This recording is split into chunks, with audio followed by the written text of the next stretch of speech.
Hello. आज का हमारा टॉपिक रहेगा चिंता और डर को कैसे दूर करें। How to overcome anxiety and fear. Specially आज के एटमॉस्फेयर में जो हम देखते हैं, इस वायरस की वजह से लोगों के मन में, ऊपर से कोई कहे ना कहे लेकिन रोज की खबरें सुन सुन के थोड़ा सा डर आ जाता है, कहीं हमको या हमारी फैमिली में ना हो जाए किसी को। तो कुछ थोड़ा सा हम इस डर और एंजाइटी को अंदर से भी निकालने का आज प्रयास करेंगे। तो उसमें सबसे पहली बात मैं शेयर करना चाहूँगी कि जब 6 महीने पहले ये नया था वायरस, किसी को इसके बारे में पता नहीं था, कैसे इससे डील करना है, क्या ट्रीटमेंट देना है, कैसे पेशेंट को हैंडल करना है, डॉक्टर्स को भी नहीं मालूम था। और पेशेंट को घर से दूर, परिवार से दूर, हॉस्पिटल में सबसे अलग थलग करके डाल दिया जाता था।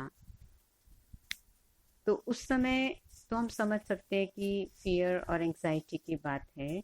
लेकिन आज तो पेशेंट अगर कोई हो जाता है तो उस अपने घर के एटमॉस्फेयर में अपनी फैमिली के साथ, भले कमरे में सिक्लूडेड रहता है लेकिन घर के फैमिली और घर के कंफर्ट में वो रहता है। तो ऐसा डर और चिंता की हमें बात नहीं है, क्योंकि जैसे कोई और वायरस है इसी तरह से ये भी एक प्रकार का वायरस है। हम उसको एकदम डिफरेंट उस तरीके से ले रहे हैं तो हम डरने लगते हैं।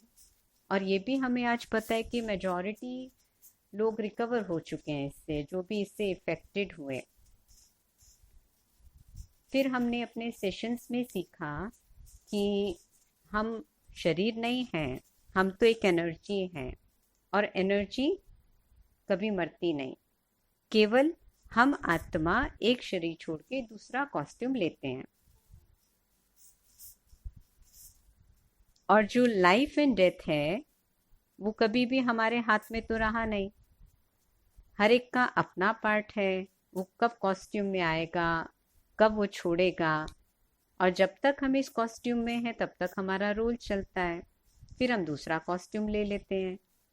और कोई भी जो इस संसार में आया है सदा तो रहा नहीं। जो आया है उसको जाना है। लेकिन हम कभी भी डेट जानते नहीं है इस चीज़ की, कि कब तक हम हैं इस कॉस्ट्यूम में, ये हमें भी नहीं पता होता।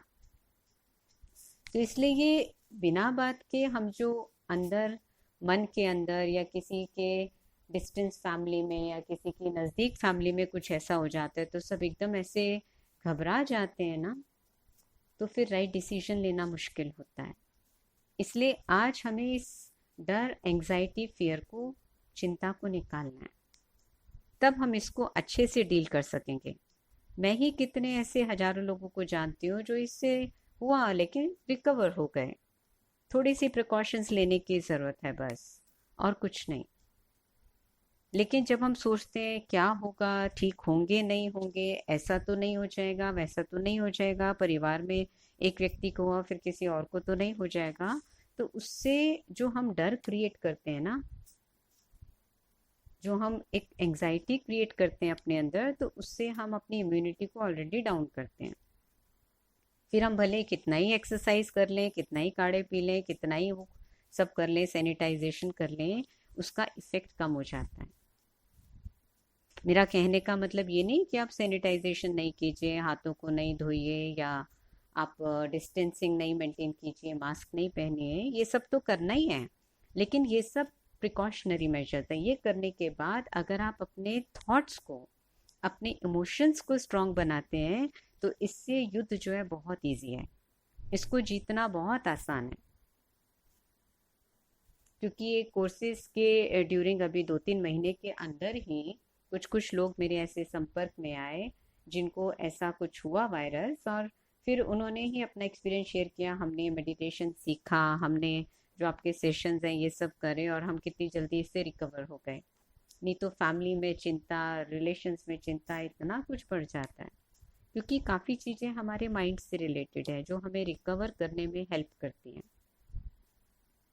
पहले तो पेशेंट को उसको मोबाइल भी नहीं दिया जाता था, फैमिली में किसी से वो बात भी नहीं कर सकता, हॉस्पिटल में अकेला पड़ा रहता था, कौन ट्रीट कर रहा है कौन नहीं कर रहा है, भोजन मिल रहा है नहीं, वो सब भी कुछ डाउटफुल रहता था। लेकिन आज के टाइम में अभी बहुत कुछ चेंज हो गया है और बैक टू नॉर्मल बहुत इजीली आ जाता है। जैसे कोई और बीमारी होती है तो भी एडमिट होता है ना व्यक्ति, अगर एडमिट करना भी पड़े हॉस्पिटल में बाकी फैमिली मेंबर्स की सेफ्टी के लिए, लेकिन जैसे और किसी बीमारी के लिए एडमिट करते हैं ये भी इसी तरह से है। बस इसमें हमें प्रिकॉशंस और मेंटल स्ट्रेंथ को बढ़ाकर रखना है। और ये चीज़ भी हम इन सेशंस में सीख चुके हैं कि हम आत्मा अपने साथ क्या लेकर जाते हैं। ना ये शरीर जाता है साथ, ना कोई चीज़ जाती है, ना कोई जमीन जायदाद जाती है, ना कोई लोग जाते हैं हमारे साथ, ना कोई पैसा और कोई ऑब्जेक्ट्स जाते हैं। केवल हमारे साथ जब हम शरीर छोड़ते हैं तो हमारे संस्कार जाते हैं, अच्छे या बुरे। इसलिए हमें ये अटेंशन देने की ज़रूरत है कि हम कौन से विचार कौन सी भावनाएं अपनी मेमोरी में रिकॉर्ड कर रहे हैं। परिस्थितियां तो अलग अलग आएंगी, लेकिन हमें ये सीखना ज़रूरी है कि हम अपनी आत्मा की क्वालिटीज़ को इंटैक्ट रखें। जो सतुगुणी आत्मा जैसी मैं परमात्मा के घर से आई थी, उन क्वालिटीज़ को मेंटेन करने की आदत मुझे डालनी है, क्योंकि उसी आधार से हम कई बार ये चीज़ शेयर कर चुके हैं कि we are creators of our own destiny. अपने भविष्य के, अपने भाग्य के निर्माता हम खुद हैं, डिपेंडिंग ऑन कि हम कैसी मेमोरी, कैसी थॉट्स अपनी आत्मा में रिकॉर्ड कर रहे हैं, क्या क्रिएट कर रहे हैं हम अपने लिए, कैसी भावनाएं क्रिएट कर रहे हैं। क्योंकि हम सब बहुत लॉन्ग जर्नी से आए हैं। किसी जन्म में कोई रिश्तेदार रहे, कोई फैमिली मेम्बर्स रहे, कुछ घटनाएं घटी, किसी जन्म में हमने फियर को पाला, किसी में एंग्जाइटी को भरा, किसी में जेलसी को भरा, किसी में हेट्रेड को भरा। हर जन्म में कुछ ना कुछ पॉजिटिव भी हम भर के आए, नेगेटिव भी भर के आए, और वो सब हमारे साथ है। अलग अलग सिचुएशंस को, चैलेंजेस को हमने फेस किया। किसी जन्म में हमने लेजी होना सीख लिया, किसी जन्म में एक्टिव होना सीख लिया, और वो सारी चीज़ें हम रिकॉर्डिंग के रूप में अपने साथ लेकर आए हैं। तो अब मुझे पुनः, क्योंकि ये ड्रामा का क्लाइमेक्स चल रहा है, अंतिम कगार पर है ड्रामा इस सृष्टि का, और ये सब दुनिया के हालात हमें बता ही रहे हैं, हर एक चीज़ अपने एक्सट्रीम पर जा रही है।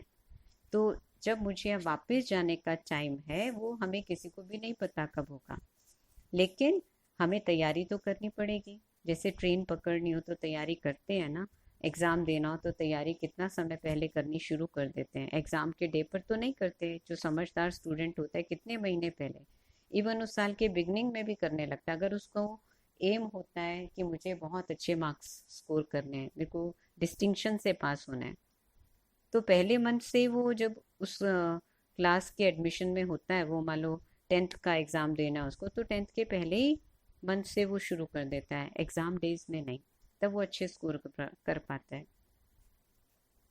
तो इसी तरह से ये ड्रामा अपहीवल्स तो इसमें आने ही हैं और आ ही रहे हैं, लेकिन मुझे ऐसा करना है जो मेरी हर कदम पे मेरी आत्मा की पावर इंक्रीज होती जाए, कोई भी चीज़ मेरी आत्मा की एनर्जी को डिप्लीट ना करे। और उसके लिए जो हम इतने दिनों से पावर्स ले रहे हैं, power to detach, power to let go, power to tolerate, power to accommodate, accept, discriminate, जज, पावर टू फेस, ये सब हमें उसमें हेल्प करती हैं। तो मुझे अपनी पावर्स को साथ रखते हुए, अपनी शांति खुशी को साथ रखते हुए आगे बढ़ना है। छोटी छोटी बात में आएंगी चीज़ें, अपसेट करने की कोशिश करेंगे, आप कई बार हो भी जाएंगे, 10 मिनट के लिए, आधे घंटे के लिए, 1 घंटे के लिए, लेकिन वापस मुझे अपने को बैक टू ट्रैक लाना है, ये सीखना है। क्योंकि कभी सिचुएशन छोटी होती है, कभी बड़ी होती है, और ये लाइफ लॉन्ग जर्नी की चीज़ें हैं। ऐसा नहीं 2 साल मैंने फेस कर लिया, 2 साल मैंने टॉलरेट कर लिया, अब आगे मुझे कोई सिचुएशन नहीं आएगी करने के लिए। जैसे रोज घर की आप सफाई करते हैं, नेक्स्ट डे फिर डस्ट आ जाता है, और आंधी चल जाए तो दिन में 2 बार भी करनी पड़ती है। तो जीवन भी एक यात्रा है और इसमें ये चीजें तो चलती ही रहेंगी, अंतिम श्वास तक चलती रहेंगी। लेकिन उसके लिए मुझे याद रखना है कि मैं वो एनर्जी हूँ, सतोगुणी एनर्जी हूँ, ऑल पावरफुल एनर्जी। ये पावर्स मेरे अंदर थी, मुझे कहीं बाहर से लानी नहीं है, कोई नई चीज नहीं ला रही मैं, लेकिन वो दब गई रोल कॉन्शियस के कारण, एक्शन कॉन्शियस के कारण, अपने को नाम, जाति, भाषा, आयु, व्यवसाय, लिंग, देश, धर्म, इन सब चीजों से जोड़ने के कारण हो गई। लेकिन वापस जब मैं एनर्जी सोल कॉन्शियस बनूंगी तो मेरी वो एनर्जीज, मेरी वो पावर्स, मेरी वो क्वालिटीज बढ़ती जाएंगी। इसलिए वो प्रैक्टिस तो मुझे रोज ही करनी है, अपने कोई शरीर से अलग एक चेतन बिंदु आत्मा एनर्जी समझने की। दूसरी चीज, भगवान मेरे साथ है, मैं एक विजयी आत्मा हूं और वो मेरी छत्र छाया है, मैं ईश्वर की छत्र छाया के अंदर हूं। इसलिए मुझे किसी भी बात की चिंता करने की जरूरत नहीं, केवल मुझे अपनी शक्तियों को बढ़ाने की कोशिश करनी है, ताकि मैं हर प्रकार के चैलेंजेस को फेस करने के लिए तैयार रहूं। और ये भी हम भक्ति में सुनते आए कि मेरा जो अंतिम थॉट होता है उस पर मेरी डेस्टिनी बेस्ड होती है, जिसको गीता में भी कहा गया अंतमति सुगति। जैसी हमारी अंत के समय मति होती है वैसी गति होती है। मति माना बुद्धि में क्या चल रहा है अंत में। अंत में आपने देखा होगा जब कोई शरीर छोड़ होते है, किसी को अपनी जमीन याद आती है, किसी को अपना बंगला याद आता है, किसी को अपना कोई रिश्तेदार याद आता है, किसी को कोई खाने की चीज याद आती है, उसकी बुद्धि उसी में अटकी रह जाती है, तो उसकी गति क्या होगी। और ये सभी धर्म सिखाते आए कि अंत के समय हमें केवल एक ईश्वर की याद हो, और अंत के समय ईश्वर की स्मृति उसी को आएगी जो जीते जी रोज ईश्वर की स्मृति में रहने का अभ्यास करेंगे। नहीं तो जहां जहां हमारा अटैचमेंट होगा, व्यक्ति में, वस्तु में, बात में, घटना में, चीज में, जायदाद में, जमीन में, वही याद आएगा। क्योंकि ये संस्कार बन रहा होता है बार बार करने से। तो बार बार का जिस चीज का संस्कार हमारा ज्यादा होगा वही चीज अंत में याद आएगी। तो इसलिए मुझे अपनी डेस्टिनी को अच्छा बनाने के लिए अटेंशन देना है, क्योंकि मेरी एक एक सोच एक एनर्जी क्रिएट करती है जो सारे विश्व में फैल रही है। मेरी एक एक सोच से एनर्जी क्रिएट होती है, वो सारे विश्व में फैल रही है वो एनर्जी, चाहे वो नेगेटिव हो चाहे वो पॉजिटिव हो। और आज सभी का सोच नेगेटिव, फियर, एंजाइटी से भर गया, इसलिए सारे विश्व में वो एंजाइटी, फियर का एटमॉस्फेयर हो गया। अब सब कोशिश करना शुरू कर दें पॉजिटिविटी की, निश्चिंतता की, शक्तिशाली स्थिति की और निडर स्थिति की, तो वही वाइब्रेशंस फैल जाएंगे। मैं शक्ति हूँ, मैं प्रेम हूँ, मैं आनंद हूँ जो आत्मा के साथ हूँ, मैं शांत हूँ, मैं सुखी हूँ। ये रोज रोज अपने से थॉट्स क्रिएट करने की जरूरत है, तो हम बहुत इजीली इन चीजों के डर से निकल जाएंगे। निडर होने का मतलब ये नहीं, जैसे कई लोग आज सोच रहे हैं कि मुझे तो हो ही नहीं सकता ना, वो अपना क्या कहते हैं, जो हमें सावधानियां रखनी है वो बरत रहे हैं, ना वो मास्क पहन रहे हैं, ना वो हाथ धो रहे हैं, ना वो डिस्टेंसिंग मेंटेन कर रहे हैं कि हमें तो कुछ होगा ही नहीं, लेकिन वो अपनी लाइफ के साथ दूसरों की लाइफ भी रिस्क में डाल रहे हैं। निडर होने का मतलब ये नहीं है। निडर होने का मतलब अंदर की जो फीलिंग है कि बाहर से आप सारी प्रिकॉशंस रखिए और अंदर से निश्चिंत रहिए, फिर जो होगा देखा जाएगा। जिसको कहते हैं do your best and leave the rest. अपनी बेस्ट तैयारी करो, फिर जो सिचुएशन हो उसको फेस करो, ताकि बाद में रिपेंट ना करना पड़े कि अरे हम ऐसा कर लेते तो ऐसा नहीं होता। जैसे बच्चे ने पूरा साल पढ़ाई करी फिर भी उसके नंबर कमाए, कोई बात नहीं, एफर्ट तो किया ना, एफर्ट उसकी आत्मा में रिकॉर्डिंग हो रही है और वो एफर्ट उसको नेक्स्ट टाइम रिजल्ट बेटर लाने में हेल्प करेगा।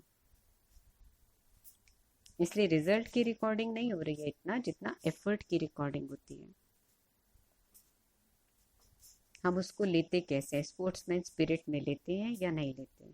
तो स्पोर्ट्समैन स्पिरिट केवल स्पोर्ट्स के ग्राउंड पर नहीं, लेकिन डे टू डे लाइफ में भी स्पोर्ट्समैन स्पिरिट चाहिए हर चीज को फेस करने के लिए। मुझे जीत में बहुत ज़्यादा इगोइस्टिक भी नहीं होना और हार में हिम्मत भी नहीं हार देनी है। जीत और हार को समान रूप से लेना है। जीत में भी खुश, हार में भी खुश। जीत में इतना एक्साइटेड ना हो जाए कि हम दूसरे को कुछ समझे ही ना, कईयों की बेइज्जती कर दें, और हार में इतने निराश ना हो जाए कि अब तो कुछ हो ही नहीं सकता, हथियार डाल के ही बैठ जाए। नहीं, समभाव से लेंगे जितना। ये सब चीज़ें हमने सुनी है अपने स्क्रिप्चर्स में भी, भक्ति में भी, लेकिन हम यूज़ नहीं कर रहे। आज यूज़ करने का टाइम आ पहुंचा है। जितना यूज़ करेंगे उतना आपके संस्कारों में चेंज आएगा, और जब संस्कार हमारे चेंज होंगे तो वो अच्छे वाले संस्कार हमारे साथ जाएंगे, तो हमारा फ्यूचर तो ब्राइट है ही। आज तक हम सुनते आए लेकिन प्रैक्टिकल लाइफ में उनको यूज़ करके संस्कार नहीं बनाए, इसलिए हमारी डेस्टिनी इतनी अच्छी नहीं बनी। अब वो संस्कार बनाते जाएंगे तो फ्यूचर, चाहे हमको अभी रिजल्ट मिला नहीं मिला, लेकिन मेरे वो संस्कार ही मेरे साथ जाएंगे, तो आगे का तो मेरा फ्यूचर ब्राइट होना निश्चित ही है। उसमें 1% डाउट की भी गुंजाइश नहीं है। इसलिए आज हम अपने आप से थोड़ा सा बातें करें कि कौन सी बातें हैं जो मुझे फिक्र में रखती हैं। आज वो सब फिक्र ईश्वर को दे देंगे। चलिए अब एक मेडिटेशन करते हैं। फिजिकली अलर्ट होकर बैठ जाएंगे।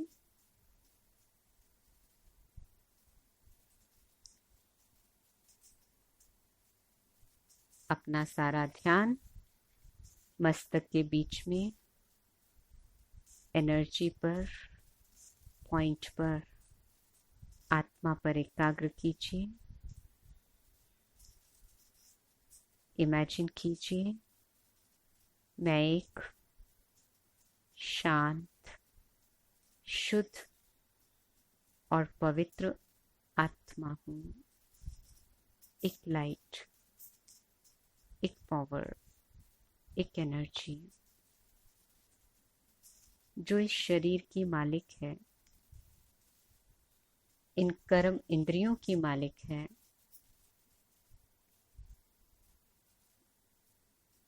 मैं आत्मा ये शरीर रूपी कॉस्ट्यूम पहनकर इस सृष्टि मंच पर पार्ट प्ले कर रही हूँ।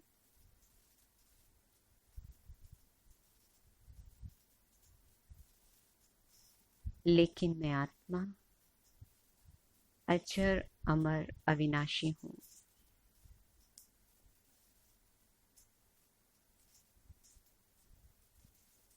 शरीर मरता है लेकिन मैं आत्मा नहीं मरती। केवल मैं शरीर रूपी कॉस्ट्यूम चेंज करती हूँ। सारा जीवन मैं जो सोचती हूँ, जो कर्म करती हूँ, जो भावनाएं क्रिएट करती हूँ, वही मुझ आत्मा में रिकॉर्ड होता है। चाहे अच्छा या बुरा, वही मेरे साथ जाता है। अगर मैं शांति और प्रेम के भाव और विचार क्रिएट करती हूँ, तो वही मुझ आत्मा में रिकॉर्ड होगा। और यदि मैं चिंता, डर, ईर्ष्या, घृणा के भाव पैदा करूंगी, तो वही मुझ में रिकॉर्ड होके मेरे साथ जाएगा। इसलिए आज से मुझे अपनी आत्मा की रिकॉर्डिंग पर ध्यान देना है। उसी से मेरा भविष्य, मेरी डेस्टिनी निर्माण होगी।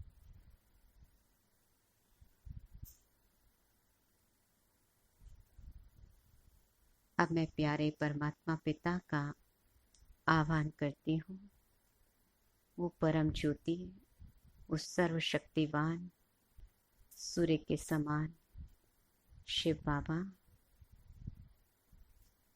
गोल्डन रेड लाइट की किरणें बिखेरते हुए मेरे सामने हैं और मैं आत्मा उनके सम्मुख हूँ। इमेजिन कीजिए, मैं आत्मा सितारा और मेरे सामने परमात्मा पिता। उनकी लाल रंग की शक्तिशाली किरणें मुझ आत्मा पर पड़ रही हैं और मुझे चार्ज कर रही हैं।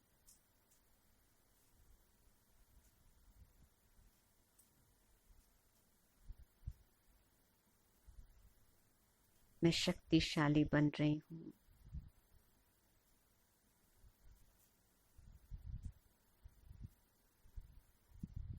आज मेरी आत्मा में जो भी बोझ है, जो भी चिंताएं हैं, मैं सब ईश्वर को सौंप देती हूँ। चाहे मुझे अपने शरीर की व्याधि की चिंता है, चाहे कोई संबंधों की अनबन है,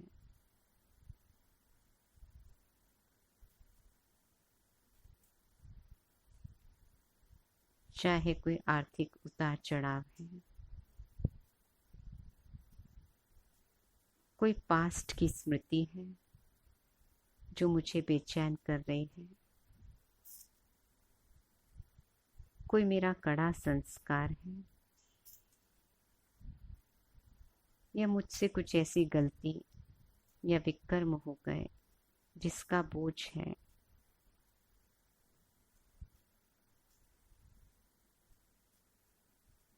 कोई आपसी अनबन है,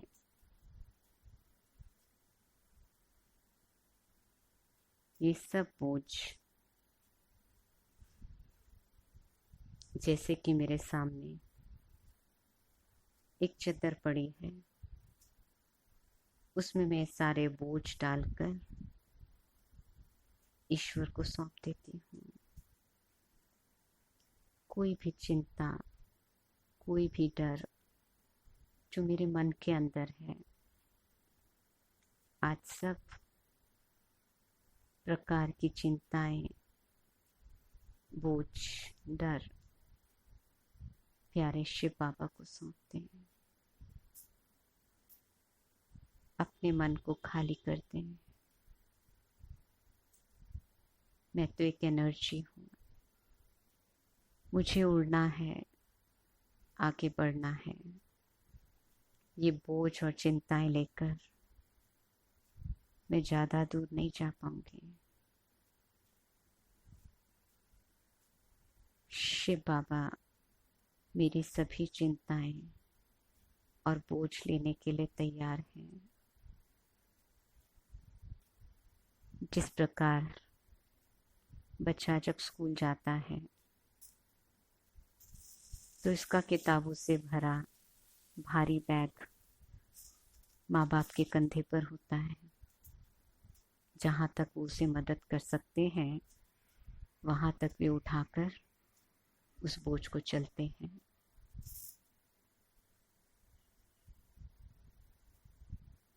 इसी प्रकार से मेरे प्यारे शिव बाबा पिता भी मेरे माता पिता हैं और मुझे सब चिंताओं से सदा के लिए मुक्त करने आए हैं। उन्होंने मुझे समझा दिया है कि प्यारे बच्चे, तुम सिर्फ कर्म करो, फल की चिंता मत करो। मैं बैठा हूँ तुम्हारी मदद के लिए, तुम्हारी रक्षा के लिए। तुम केवल हिम्मत का कदम बढ़ाओ, सब बोझ मुझे सौंप दो। मैं आत्मा, एक लाइट, एक एनर्जी, एक पावर हूँ। देखें बुद्धि से अपने आप को एक सितारे की तरह चमकता हुआ। निश्चिंत, निर्भय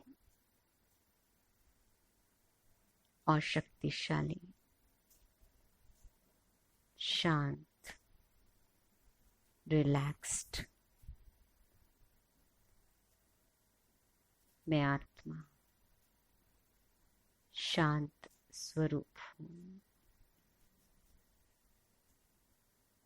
मैं आत्मा लाइट हूँ। मैं आत्मा शक्ति हूँ। शिव बाबा की छत्र छाया के अंदर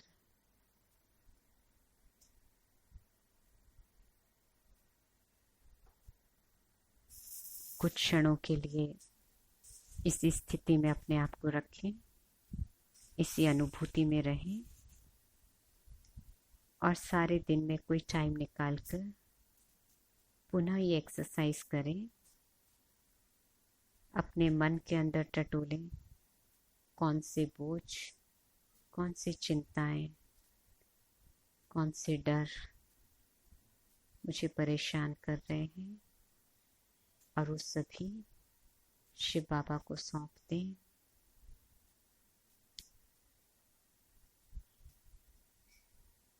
और हल्के हो जाएं।